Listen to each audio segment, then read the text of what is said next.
সংসদ সদস্য হয়েছিলাম, কেয়ারটেকার সরকারের যে বিধান প্রথমে আমরা মানতে চাইনি, গণদাবির মুখে আমরা মেনেছি। সেই বিধান দেশনেত্রী বেগম খালেদা জিয়ার নেতৃত্বেই সারা রাত সংসদে আলোচনার মধ্য দিয়ে কেয়ারটেকার সরকারের প্রবর্তন হয়। তত্ত্বাবধায়ক সরকারের ব্যবস্থা চালু হওয়ার মধ্য দিয়ে আরো 3টি নির্বাচন অনুষ্ঠিত হয়। বাংলাদেশের মানুষ রাজনৈতিক সংস্কৃতি হিসেবে তত্ত্বাবধায়ক সরকার ব্যবস্থাকে যখন আপন করে নিল, সেই তত্ত্বাবধায়ক সরকার ব্যবস্থাকে বিলোপ করার জন্য আবার শেখ মুজিবের সেই বাকশালী কায়দায় তদীয় কন্যা শেখ হাসিনা 2011 সালে পঞ্চদশ সংশোধনের মধ্য দিয়ে সেই তত্ত্বাবধায়ক সরকার ব্যবস্থা বিলুপ্ত করলেন। প্রশ্ন হলো, 2001 সালের সেই সরকারে সংবিধান সংশোধনের মতো সংখ্যাগরিষ্ঠ জাতীয়তাবাদী দলের ছিল, কিন্তু দেশনেত্রী বেগম খালেদা জিয়া জনগণের বিরুদ্ধে যে নিজের ক্ষমতাকে দীর্ঘায়িত করার জন্য কোন রকমের সাংবিধানিক অপকৌশল প্রয়োগ করতে চাননি। তিনি এই দেশেরই নেত্রী, দেশ তার কাছে উপরে, জনগণ তার কাছে সর্বাগ্রে। শেখ হাসিনার এই পঞ্চদশ সংশোধনের পরে এবং তার আগে থেকেই একদলীয় শাসন ব্যবস্থা এবং একদলীয় রাষ্ট্র ব্যবস্থা কায়েমের যে উদগ্র বাসনা তাকে পেয়ে বসছিল, যার কারণে বাংলাদেশে অপশাসন, স্বৈরশাসন এবং ফেসিবাদের দীর্ঘস্থায়ী ব্যবস্থা প্রতিষ্ঠিত হয়ে গেছিল। প্রায় তার বিরুদ্ধে আন্দোলন সংগ্রাম করার জন্য ক্রমাগতভাবে আমাদের নেতা জনাব তারেক রহমান অবিরাম সংগ্রাম এবং নেতৃত্ব দিয়ে গেছেন।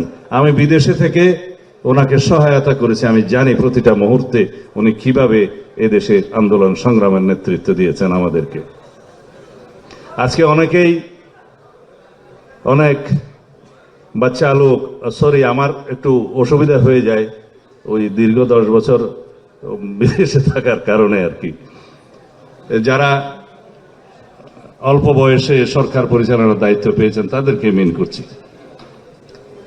অনেক রকমের অভিজ্ঞতা না থাকলে কিছু কিছু উচ্চাভিলাষ দেশের জন্য ক্ষতিকর হয়ে যেতে পারে। সেজন্য বলছি, আন্দোলন সংগ্রামের প্রতিটি স্তরে মুহূর্তে সারা বাংলাদেশের মানুষকে একত্রীকরণের জন্য এবং রক্তক্ষয়ী ফেসিবাদ বিরোধী সংগ্রামের জন্য আমরা যেভাবে দিন রাত আমাদের নেতা জনাব তারেক রহমানের নেতৃত্বে কাজ করেছি, এখানে সকলেই জানেন, আপনারা জানেন, একদিনে আসমান থেকে টপকে 5ই আগস্ট পতিত হয় নাই। It's a result of it is a cumulative result of continuous democratic movement and fight, যেখানে বাংলাদেশের প্রত্যেক জনগণকে ফেসিবাদের বিরুদ্ধে একাত্মতা প্রকাশ করতে হয়েছে, সংগ্রাম করতে হয়েছে, আত্মদান করতে হয়েছে, যার ফলে ফেসিবাদের পতন হয়েছে। আমরা জানতাম ফেসিবাদের পতন হবে, কবে হবে, কিভাবে হবে, কত রক্তক্ষয় হবে, সেই হিসাবটা কেবল জানতাম না।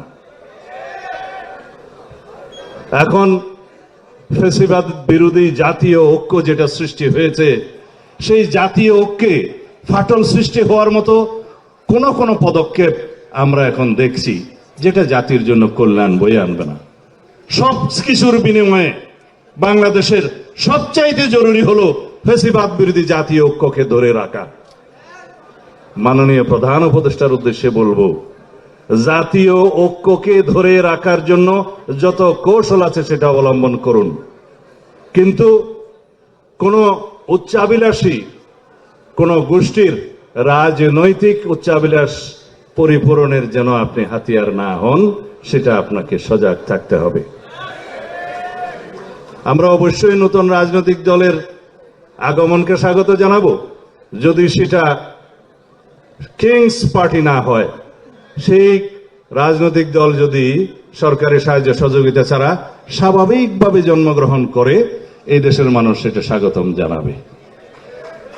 কিন্তু কোন রকমের জনগণের সাথে, যেখানে একমাত্র আমরা বলে থাকি জনগণই হচ্ছে সার্বভৌম শক্তির উৎস, সাংবিধানিকভাবে জনগণই হচ্ছে সাংবিধানের রাষ্ট্রের সকল শক্তির মালিক এবং রাষ্ট্রের মালিকানা জনগণের কাছে। প্রকৃতপক্ষে সেটা লেখা আছে সংবিধানের প্রথম ভাগে। সেই মালিকানাকে যদি স্বীকার করি, সার্বভৌমত্ব হচ্ছে জনগণের। জনগণের সেই সার্বভৌমত্ব প্রতিনিধিত্ব করে তাদের নির্বাচিত প্রতিনিধি, এবং সেই প্রতিনিধিত্বের কথা বলার জায়গা হলো সার্বভৌমত্বের বহিঃপ্রকাশের জন্য সংসদ।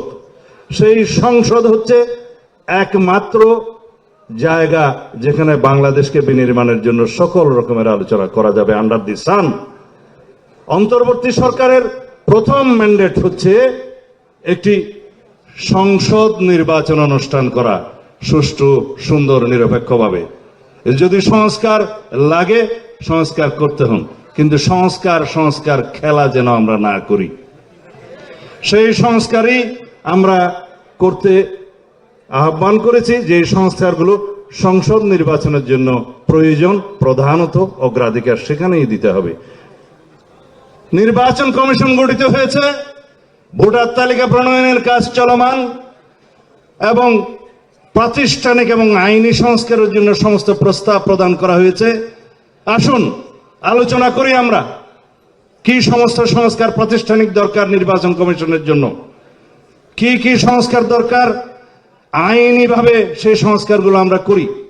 কাগজি আইনি সংস্কারের জন্য সময় লাগার কথা নয়, শুধু মতৈক্য হতে হবে বৃহত্তর অংশীজনের মধ্যে এবং রাজনৈতিক দলগুলোর মধ্যে। সুতরাং সময় তো বেশি লাগার কথা নয়। আমি সময় নেব না, শুধু একটা আহ্বান জানাবো। আজকে প্রথমবারের মতো উন্মুক্ত করে দিতে চাই, যদি মাননীয় প্রধান উপদেষ্টা এবং অন্তর্বর্তীকালীন সরকার ইতিহাসে আরো বেশি স্মরণীয় হয়ে থাকতে চান, তাহলে জুলাই আগস্টের এই ঐতিহাসিক গণ অভ্যুত্থানকে স্মরণীয় করে রাখার জন্য 5ই আগস্টে আপনি সংসদ নির্বাচনের আহ্বান করতে পারেন। তাহলে জাতি আপনাকে স্মরণ রাখবে এবং এই দিবসকে আপনি স্মরণীয় করে রাখতে পারবেন। আমরা খুব হিসাব নিকাশ করে দেখেছি, 3 থেকে 4 মাসের বেশি প্রস্তুতিতে সময় লাগে না।